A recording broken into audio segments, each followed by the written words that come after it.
My world was built on rules. Not the laws of physics or the statutes of the state, but the small, rigid architecture of survival I had constructed around myself. Rule 1. Maintain professional distance. Rule 2. Anticipate needs before they are spoken. Rule 3. Be invisible, a ghost in the machine of Sebastian Lowe's empire. For 5 years, these rules had been my armor, my fortress. I was Liam, his executive assistant, and my value was directly proportional to my lack of presence. Then he called me into his office on a Tuesday, and the walls of my fortress began to tremble. Sebastian's office was on the 80th floor, a glass cage suspended over the city. It was a space that tolerated no weakness. The air was cool and smelled of money, leather, and the faint, clean scent of the cedarwood cologne he always wore. He stood with his back to me, a silhouette against the sprawling metropolis. He didn't need to turn around for his presence to feel like a physical weight in the room. Gravity was stronger around Sebastian Lowe. "Close the door, Liam," he said. His voice was low, devoid of its usual clipped impatience. It was something else, something heavy. I did as instructed. The heavy glass door clicked shut, sealing us inside the pressurized silence. The sound was unnervingly final. He turned, and the first crack appeared in my composure. He wasn't the titan of industry I briefed every morning. The lines around his eyes were deeper, his jaw tight with a tension that went beyond the usual pressures of a multi-billion-dollar corporation. His tie was loosened, a transgression so out of character it was like finding a flaw in a diamond. "I have a problem," he stated, his gaze fixed on me. It was an unnerving amount of focus. I was a tool, a function. He looked at his reports, his data, his enemies. He looked through me. But not today. Today he was looking at me, and I felt pinned, analyzed. "Sir?" My voice was steady, a testament to years of practice. Inside, my pulse was a frantic bird trapped in my ribs. "The Matsuo Inada merger," he said, walking towards the massive marble desk that served as his throne. He didn't sit. He leaned against it, crossing his arms. The posture was a simulation of casualness, but the fabric of his bespoke suit strained across his shoulders. He was a caged panther. Old man Inada is traditional. He values family, stability. He believes a man's character is reflected in his personal life. I nodded, retrieving the information from my mental files. Tadashi Inada, 68. He inherited the company from his father. His own son is already on the board. He's been married for 45 years. A flicker of something, not quite surprise, but perhaps appreciation, crossed Sebastian's face. Exactly. He's flying in for the final summit next week. 3 days in Geneva. He wants to have dinner. With me. And my significant other. The silence that followed was a chasm. I knew for a fact that Sebastian's last significant other had been a brief, disastrous affair with a socialite that ended 18 months ago. His personal life was a barren landscape, sacrificed at the altar of his ambition. "The problem," he continued, his voice dropping even lower, "is that my public record on that front is lacking. And my PR team's suggestion of hiring a professional escort is not only insulting but far too risky. A background check would expose it in an hour." My mind was racing, running through contingencies, solutions. A sudden, plausible illness? A family emergency? But Sebastian wasn't a man who allowed for such weaknesses. "This isn't my problem. This is his problem." The thought was a desperate prayer. I was the architect of his schedule, the guardian of his time. I was not the curator of his fictitious love life. Then he looked at me again, and that intense, analytical gaze sharpened. It felt like he was taking my measurements, not for a suit, but for a role. A cold dread began to seep into my bones. "I need someone," he said slowly, deliberately, "who is utterly discreet. Someone who already knows my life, my habits, my tells. Someone whose presence in my life is already established, if quiet. Someone who won't leak, won't talk, and won't get any ideas." Every word was a nail being hammered into a coffin. My coffin. No. He can't be serious. He saw it on my face. The dawning horror, the silent, screaming refusal. He didn't flinch. "It's the only logical solution, Liam. Logic." He was framing this as logic. My entire world, my carefully constructed system of rules, was being dismantled by his cold, ruthless pragmatism. I was no longer an assistant. I was a variable in an equation. "Sir, I couldn't form a sentence. My tongue was lead. You're organized, you're intelligent, and you're always there. To an outside observer, your devotion could easily be misinterpreted." The word devotion landed like a slap. Was that what he thought this was?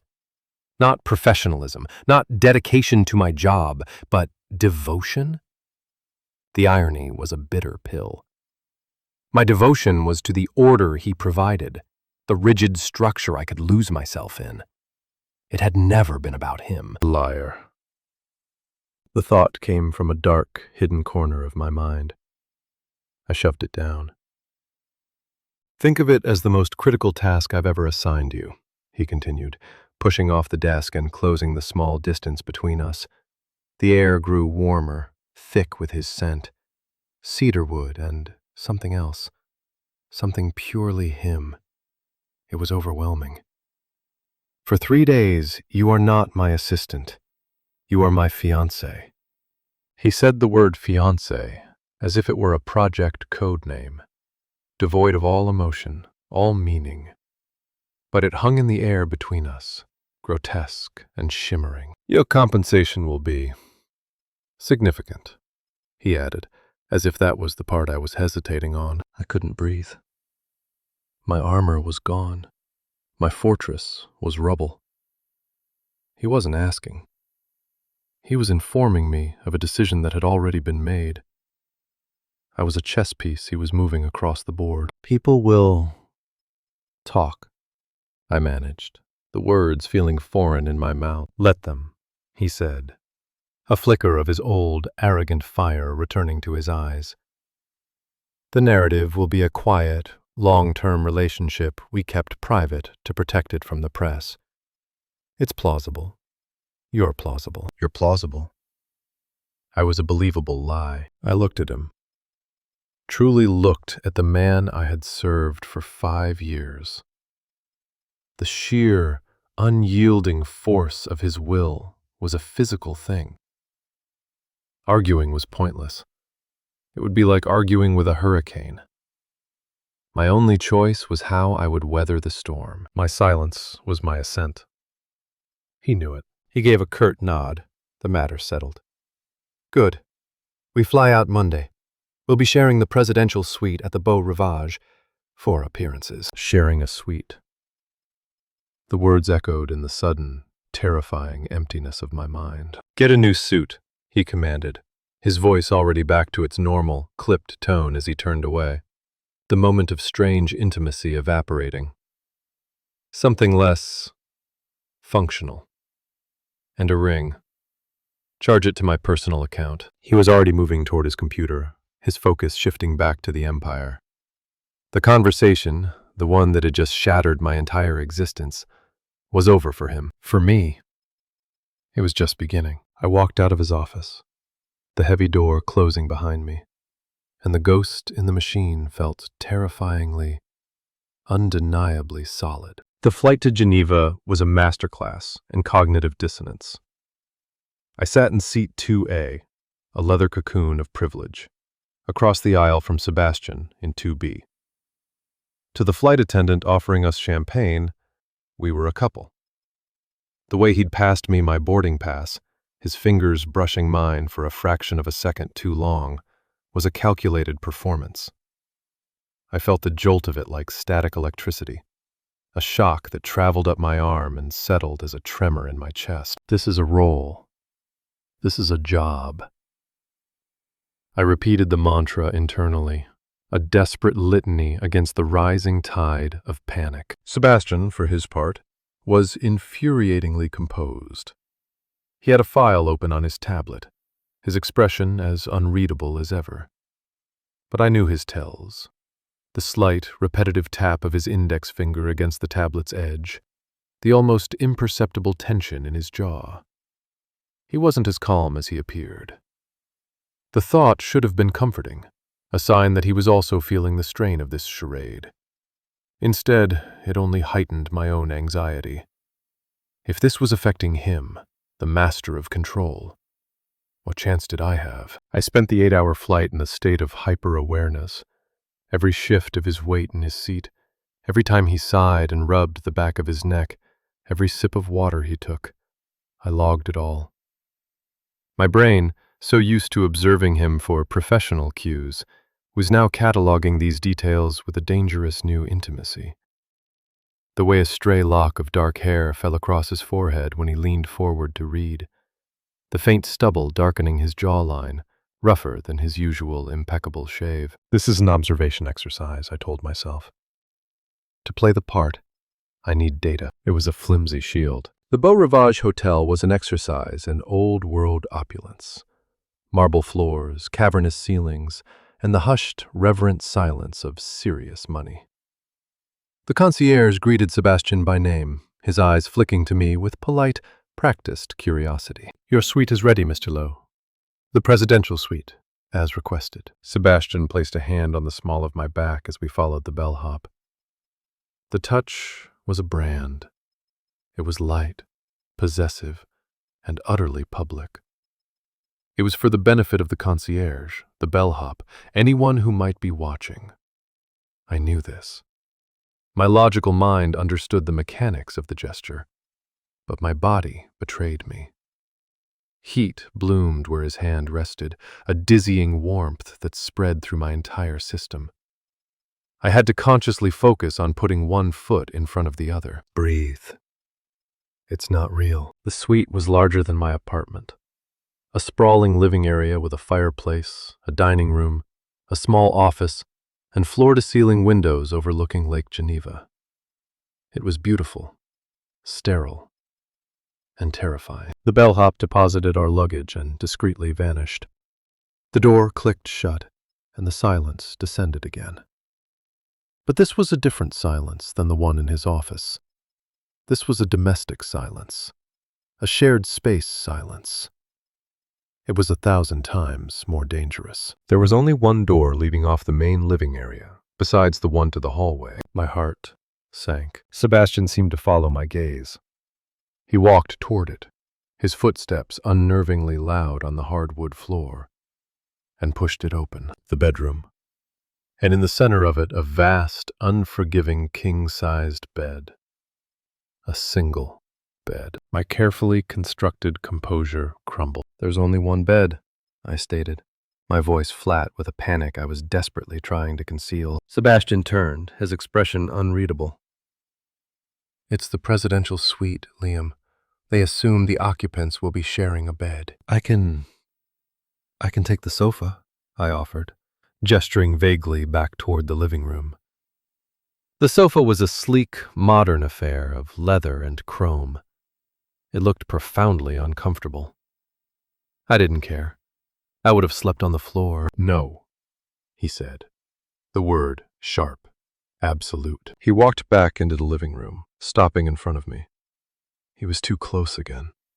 I could feel the heat radiating from his body, see the intricate weave of the fabric on his shirt. What do you think Hinata will do the moment we check in? He'll call his contact at the hotel. He'll ask questions. Did they book the presidential suite? Good. Did they request a rollaway bed? Did one of them sleep on the sofa? We cannot have a single crack in this story, Liam. Not one. His logic was, as always, a steel trap. flawless and inescapable. For 3 days, he continued, his voice softer now but no less intense. This is our reality. We are a couple deeply in love, on the cusp of marriage. A couple that shares a bed. It's non-negotiable. My throat was dry. I couldn't speak. I could only nod. A small, jerky movement. He held my gaze for a long moment. I felt stripped bare, every ounce of my fear and turmoil laid out for his inspection. I expected to see triumph in his eyes, or perhaps irritation at my weakness. Instead, I saw something else. A flicker of that same tension from the plane. A hint of something that looked almost like apology. This is hard for him, too. The thought was a small, unsteady anchor in the storm. He broke the gaze first, turning to his luggage. Unpack. We have the welcome reception in 2 hours. The command was a relief, a return to the familiar dynamic. He gave an order.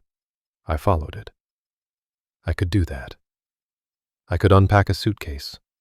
I could put on a new suit. I could function. I opened my suitcase on the far side of the bed, creating a physical barrier between us. My hands were shaking as I hung up the suit I'd bought. It was a deep charcoal wool, softer and more fluid than my usual corporate armor. Beside it, in the cavernous wardrobe, Sebastian was already hanging his own clothes, his dark suits, his crisp white shirts. Our lives, our identities, hanging side by side. I found the small velvet box at the bottom of my bag and opened it. The ring. A simple, elegant platinum band. It felt heavy, impossibly heavy. A prop. A lie made solid.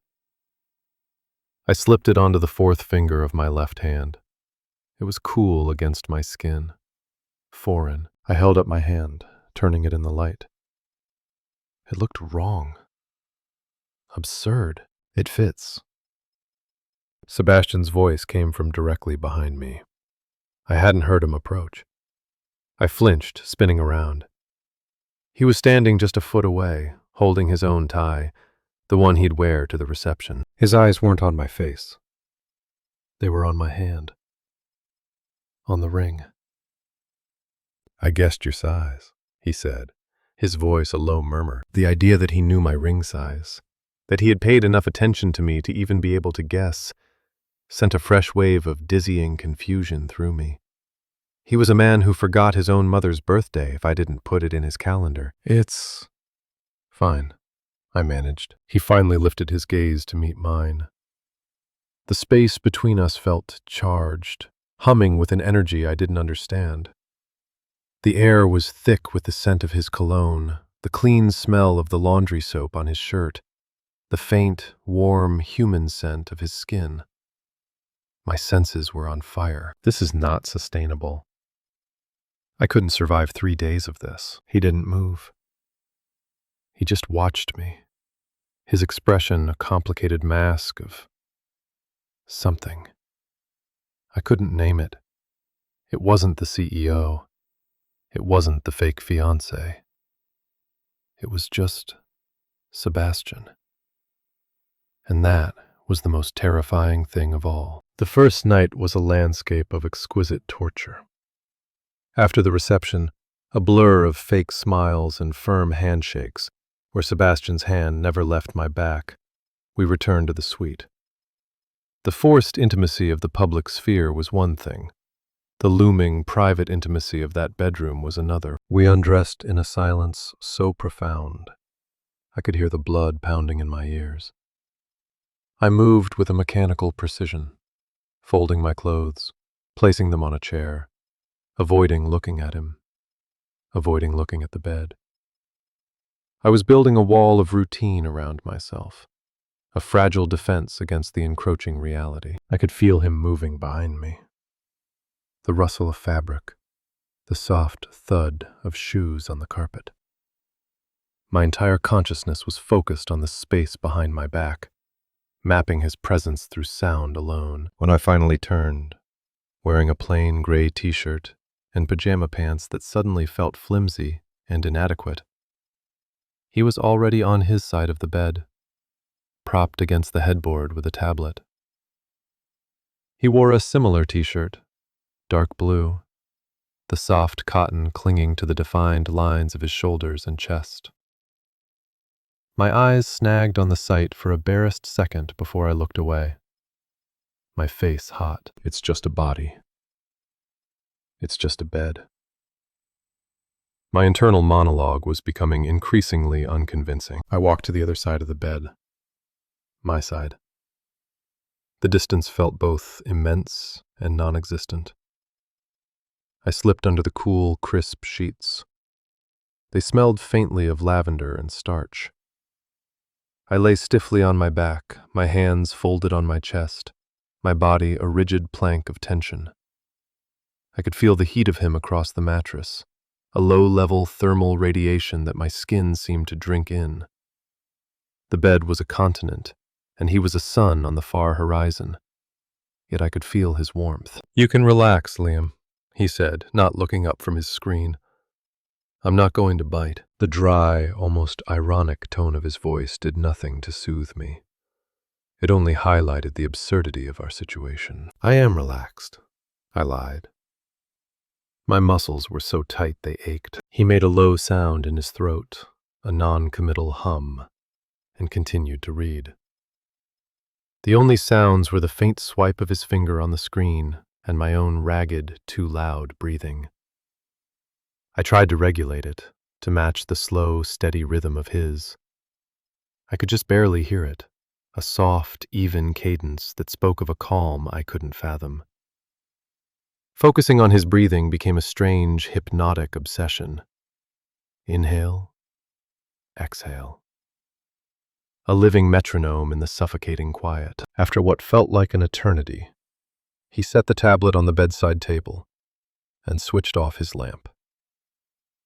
The room plunged into near darkness, the only light a pale silver wash from the moon outside the window. He shifted, turning onto his side, away from me. I released a breath I didn't realize I had been holding. The tension in my shoulders eased by a fraction. I lay there for hours, listening to the sounds of the hotel, the distant city, the universe. But mostly, I listened to him breathe. The rhythm had become a strange sort of anchor. As long as he was breathing, this bizarre reality was stable. Sometime in the deep, quiet hours of the morning, I must have drifted into a shallow, restless sleep. I dreamt of falling, of endless, empty space. I woke with a jolt, a gasp caught in my throat, and I was no longer on my side of the bed. In my sleep, I had migrated, drawn by some unconscious, gravitational pull I had no control over. My back was pressed against something solid, something warm. An arm was draped loosely over my waist, a dead weight of muscle and heat. His breathing was no longer a distant rhythm. It was a soft puff of air against the back of my neck. Panic, cold and absolute, seized me. I went utterly still, every muscle locking. "Don't move. Don't wake him." My mind was a screaming chaos, but my body was frozen. His hand, resting just above my hip, was a furnace. Even through the fabric of our shirts, the heat was intense. I could feel the individual shape of his fingers, the light pressure of his palm. My skin tingled, burned. The scent of him, cedarwood, clean cotton, and that warm, personal scent was everywhere, an inescapable cloud. This was the unintentional contact I had been dreading, magnified 1,000 times.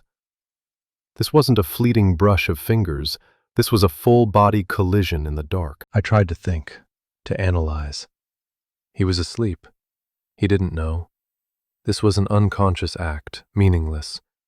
I could just slide away, inch by inch, put the space back between us, re-establish the boundary. But my body wouldn't obey. It was betraying me. Instead of recoiling, it was leaning in, craving the solid, grounding pressure of him against me. The part of me that had felt like it was falling in my dream was now anchored. The terror was still there, a high-pitched ringing in my ears, but underneath it, a deeper, more treacherous feeling was taking root. Relief. The arm around me tightened slightly in his sleep, pulling me closer. A soft, unconscious sound escaped his lips, a murmur of contentment. And something inside my chest, something I had kept locked away for years, broke. A deep, aching loneliness I hadn't allowed myself to feel washed over me. For 5 years, I had been a ghost, untouched, unseen. And now, in this false reality, in this accidental embrace, I felt terrifyingly solid. I lay there, trapped by his warmth and my own weakness, until the first gray light of dawn began to bleed into the room. I didn't sleep again. I just listened to his heartbeat, a slow, steady drum against my back. The next day was the main event, the face-to-face negotiation with Tadashi Inada. We met in a private boardroom in the hotel. Inada was a small, immaculate man with eyes that missed nothing. He greeted Sebastian with a formal bow, then turned those sharp eyes to me. "And this must be your fiancé," he said in carefully accented English. "Liam, this is Mr. Inada," Sebastian said, his hand finding the small of my back again. This time I was prepared for it. I had steeled myself. But the memory of his arm around me in the dark was a phantom limb, and the touch felt different now, more charged, more real. "It is an honor to meet you, sir," I said, my voice smoother than I expected. I gave a slight bow of my own, a gesture of respect I knew he would appreciate. Hinata's gaze lingered on me, assessing. He looked at the simple ring on my finger. He looked at the way Sebastian stood just a little too close to me. He was searching for the cracks. The meeting was a marathon of legal and financial jargon. I sat slightly behind Sebastian, ostensibly to take notes, but my real job was to be a silent testament to his stability. For hours I watched him. He was magnificent, a master of his craft. He parried, he countered, he commanded the room with an effortless authority that was breathtaking to witness. He was the Titan again, the force of nature. It was hard to reconcile this man with the warm, sleeping body that had held me just hours before. During a short break for coffee, Inada approached me while Sebastian was speaking with his lawyers. "Sebastian-san is a formidable man," Inada said, his eyes kind but his tone probing. "It must take a person of great strength to stand beside him." My heart hammered. This was a test. "He is driven." I chose my words carefully. "But his strength is what I admire most. It's a privilege to be his anchor." The word anchor came out of nowhere. It was the truest thing I had said all day. It was the feeling I'd had in the dark, the falling stopping, the world solidifying. Inada smiled, a genuine warm smile this time. "An anchor, yes, I see that." He seemed satisfied. He nodded and walked away.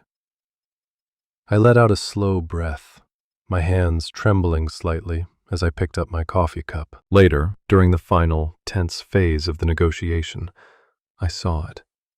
A moment of weakness. The numbers weren't aligning perfectly. Inada's team was pushing back on a key valuation. The mood grew tense. I saw Sebastian's jaw tighten. I saw the almost imperceptible tremor in the hand he had resting on the table. He was losing his footing. He glanced back at me. It wasn't a command or a check-in. It was a fleeting, desperate look. A search for something. And in that moment, I forgot the rules. I forgot the charade. I forgot everything except the man I had seen in the dark. The man whose breathing had become my metronome.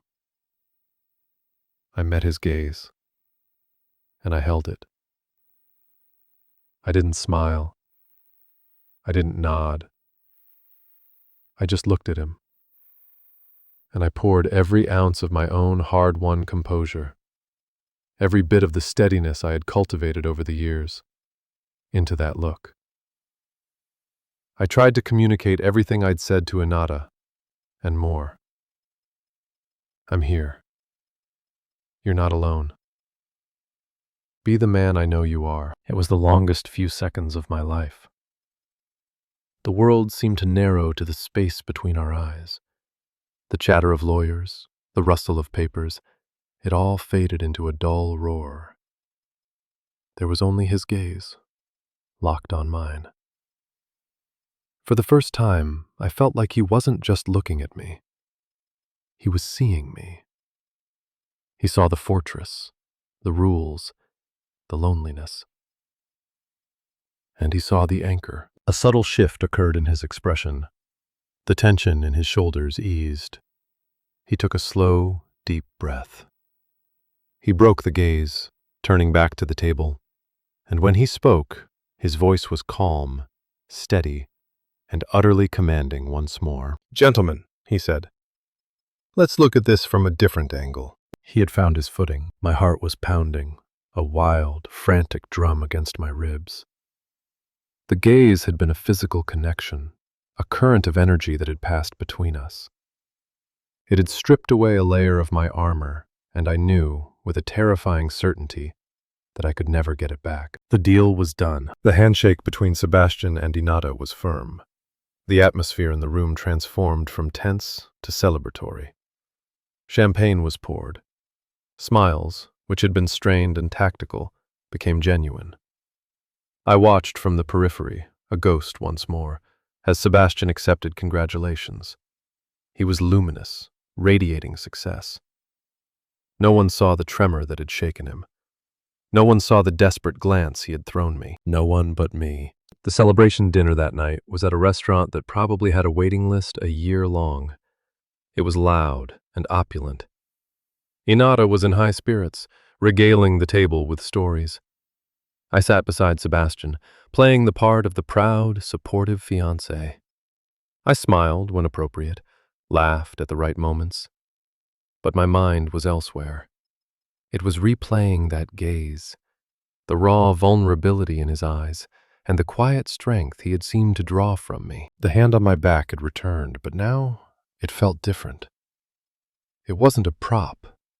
It felt grounding, protective. Several times during the dinner, I felt his thumb stroke lightly against the fabric of my suit, a small, secret gesture that sent shivers down my spine.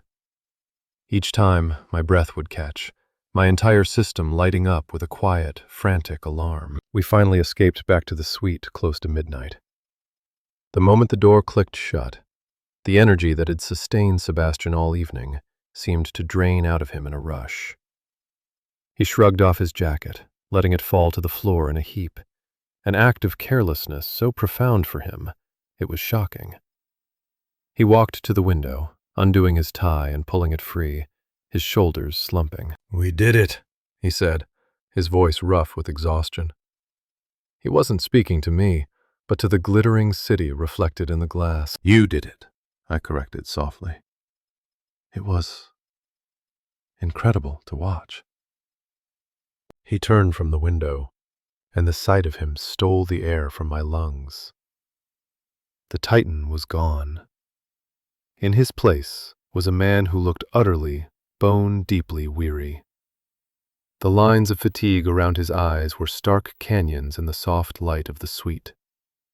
He looked hollowed out. "I couldn't have," he said, his voice barely a whisper. He looked at me, and there was no artifice, no mask, just a raw, unguarded honesty that was more intimate than any touch. "Not without you." My heart ached. The protector instinct that had stirred in me during the negotiations surged, fierce and overwhelming. This man, who commanded armies of lawyers and analysts, who moved markets with a word, was standing before me looking like he was about to shatter. He took a step toward me, then another. He stopped when he was just a few feet away. "In the boardroom," he began, his voice strained. "When I looked at you." He trailed off, shaking his head as if he couldn't find the words. "I was falling, and you were just there. Solid." He was echoing my own private thoughts, my own metaphor. An anchor. He took another step, closing the remaining distance. He reached out, not with the confident possession of before, but with a hesitant, trembling hand, and touched my cheek. His fingers were cool, his palm warm. The contrast was dizzying. "Liam," he breathed, his thumb stroking my jawline. And then it happened. His carefully maintained facade didn't just crack, it disintegrated. His breath hitched, a ragged, desperate sound. His eyes, fixed on mine, swam with a sudden, shocking film of moisture.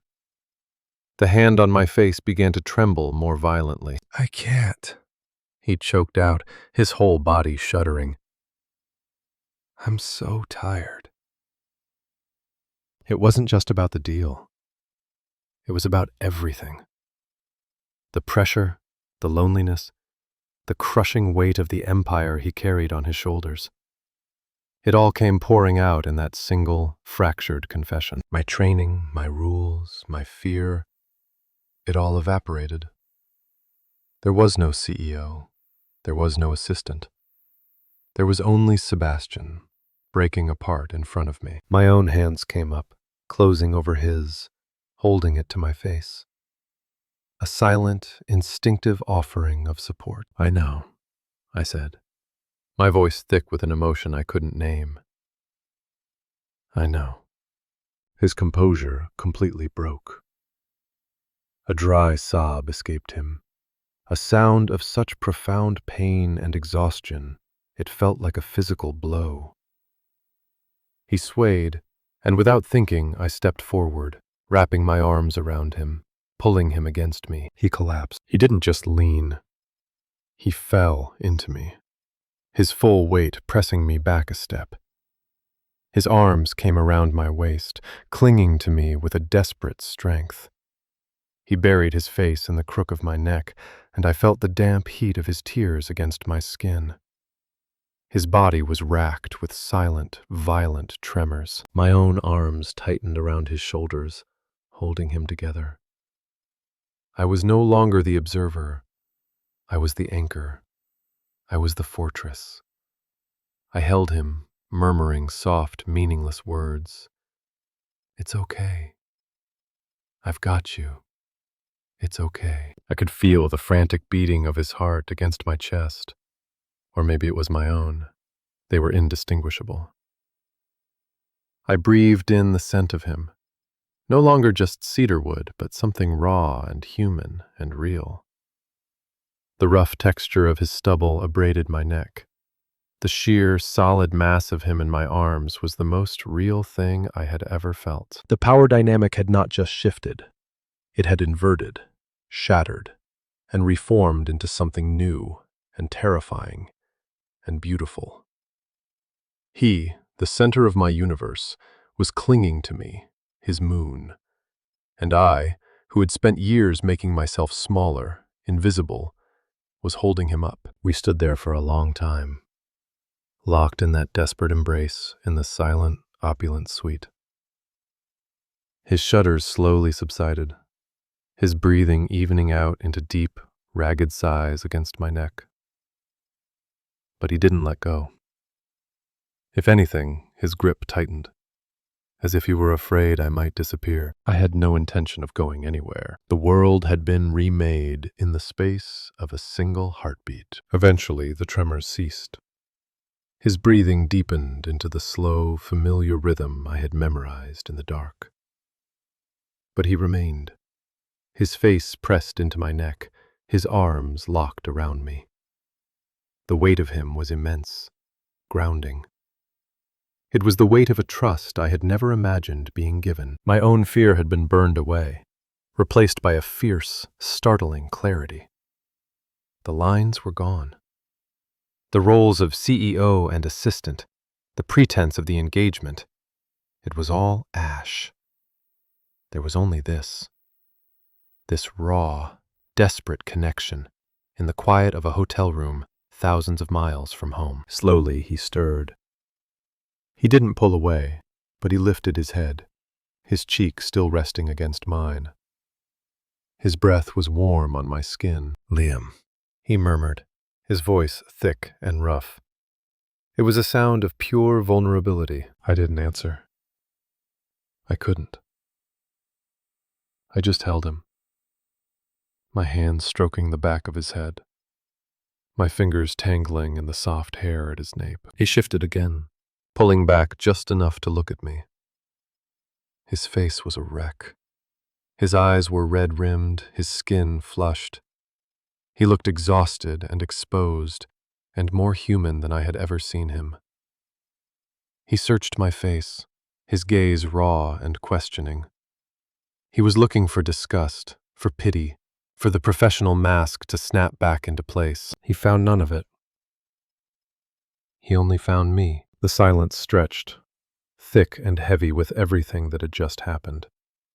I could feel the thrum of his pulse in the hand that was still loosely gripping my arm. I should have stepped back. I should have re-established the boundary. Offered him a glass of water. Pretended this was a momentary, stress-induced lapse.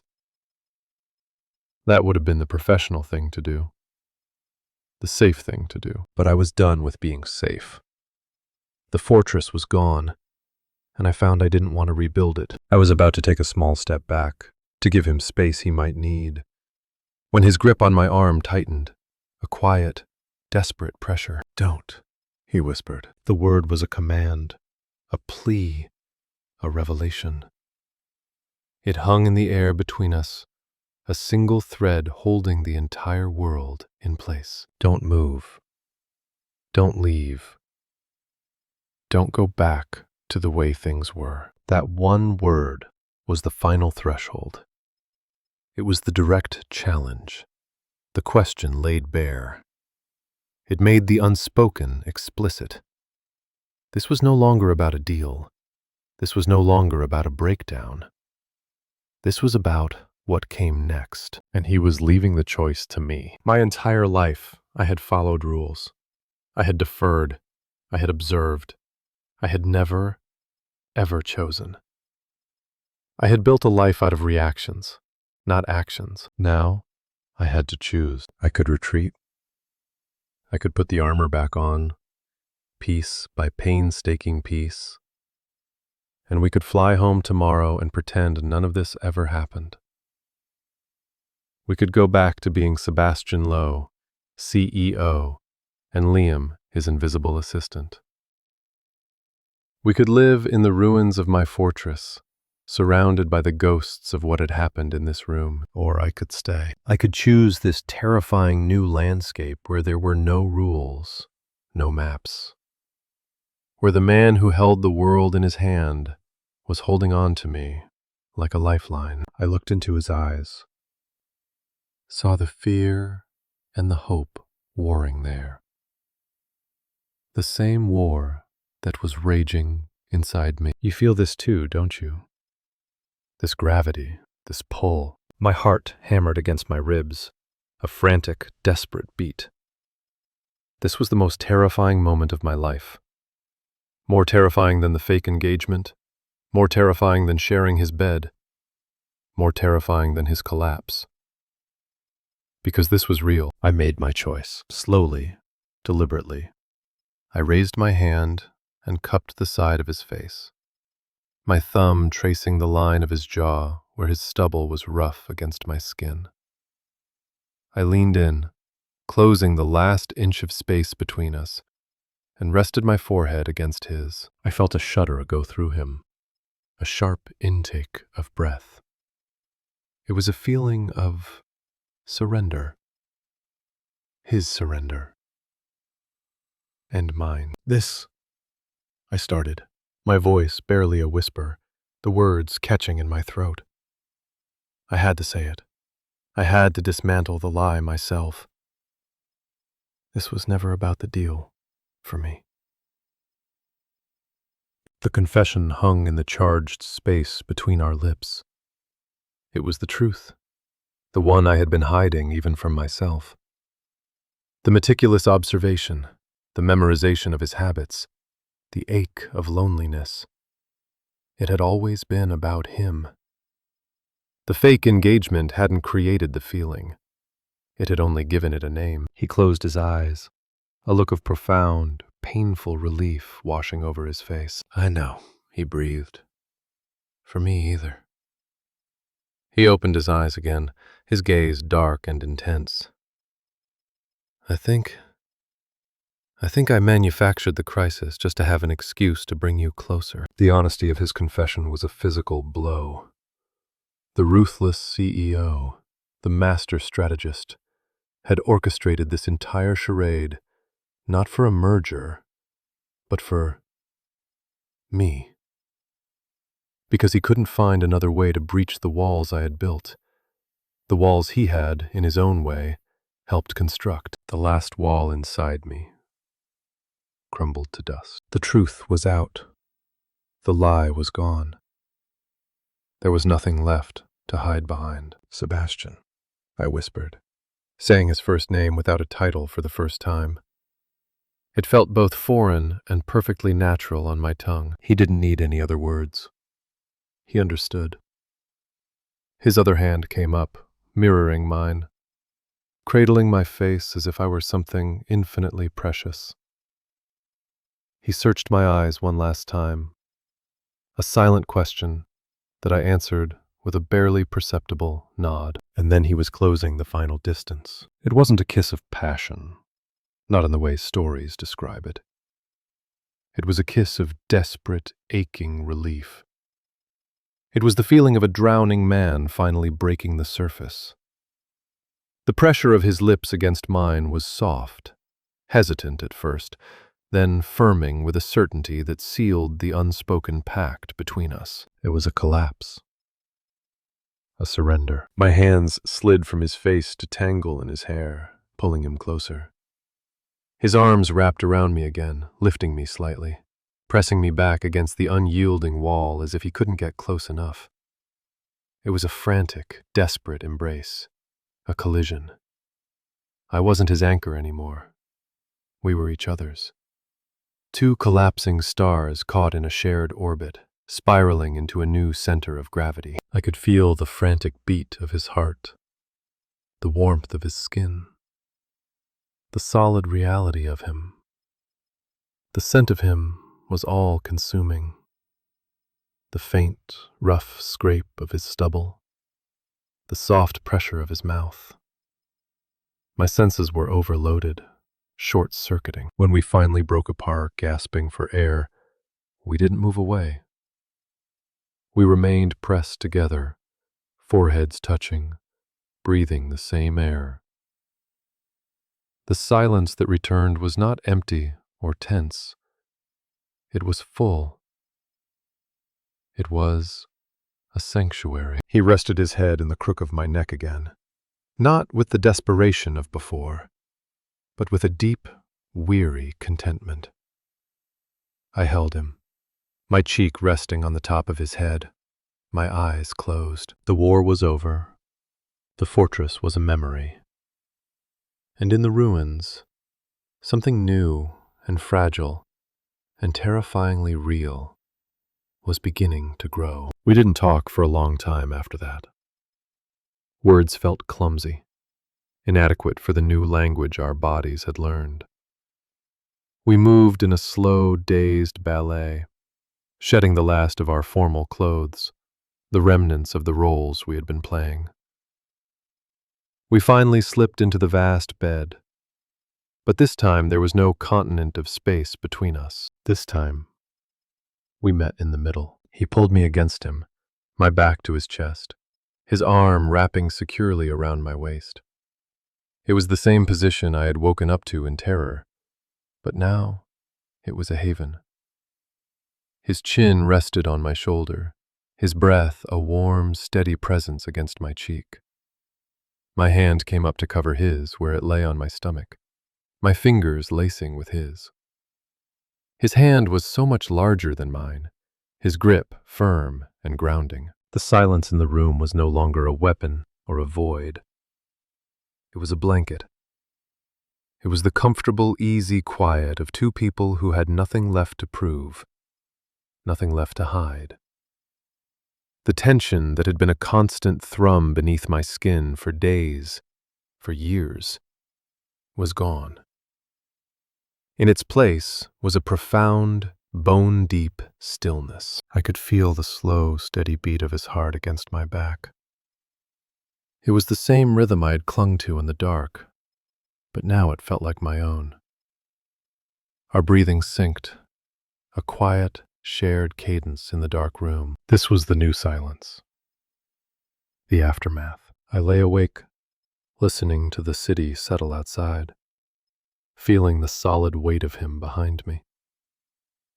The future was a vast, uncharted territory. I had no idea what would happen when we flew home, when we walked back into the office on the 80th floor. The old dynamic was shattered beyond repair. We couldn't go back. The thought didn't bring panic.